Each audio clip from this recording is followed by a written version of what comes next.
ಹಿಂದಿಗೆ 2 ದಿನವಾಯಿತು. ಒಂದು ತುತ್ತ ಅನ್ನವು ಕಾಣದೆ ತುಂಬಾ ಸಂಕಟವಾಗಿದೆ.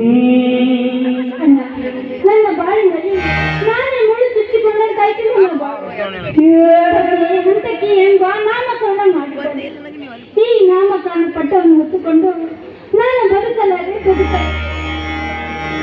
ಅಣ್ಣ, ಈಗಿನ ತಂದೆ ಜೀವನವೇ ಅಮ್ಮ, ಗಂಗಾ ಮಾತೆ, ತುಂಗಭದ್ರೆ, ಈಗಿನ ಮಗಳನ್ನು ನನ್ನ ಆಶ್ರಯದಲ್ಲಿ ಕರೆಸಿಕೊಳ್ಳಿರಮ್ಮ, ಕರೆಸಿಕೊಂಡು.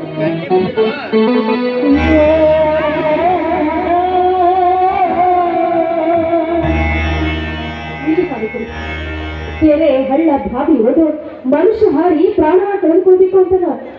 ಮನುಷ್ಯನಿಗೆ ಅನ್ನ ನೀರು ಆಹಾರ ಸಿಗಲಿ ಅಂತ ಆ ದೇವರು ಸೃಷ್ಟಿ ಮಾಡಿರೋದು. ನೋಡು, ಇಂಥ ಸಮಯ ಬಂದಾಗ ಪ್ರಾಣ ನೀಗಿಸಿಕೊಳ್ಳೋದು ದುರ್ಬಲತೆ ಪ್ರತೀಕ. ಅಷ್ಟೇ ಅಲ್ಲ, ನಿನಗೆ ಸುದ್ದಿ ಬಂದಿರೋದು ನಿಮ್ಮ ಮಡಮಗನೇ ತಾನೆ. ನಾನು ಕೂಡ ಅವರನ್ನೇ ಹುಡುಕ್ತಾ ಇದ್ದೇನೆ. ಅವರು ಸಿಗೋವರೆಗೂ ನೀ ನನ್ನ ಜೊತೆಗೆ ಹಳೆಯಾಗಿರುವಂತೆ ಬಾರಮ್ಮ ಹೋಗೋಣ. ಪತಿಗೆ ಬೇಡವಾದ ಈ ಹೆಣ್ಣು ನಿರ್ದಾಕ್ಷಿಣ್ಯವಾಗಿ ಮಾಂಗಲ್ಯ ಹರಿದುಕೊಂಡು ನನ್ನನ್ನು ಮಾಂಗಲ್ಯವನ್ನು ಕಿತ್ತುಕೊಂಡಿರೋ ಮಾನವನಿಗೆ ಏನು ಗೊತ್ತು ಹೆಣ್ಣಿನ ಬಿಸಿ ಉಸಿರಿನ ಶಾಪ ಎಂಥದ್ದು ಅಂತ.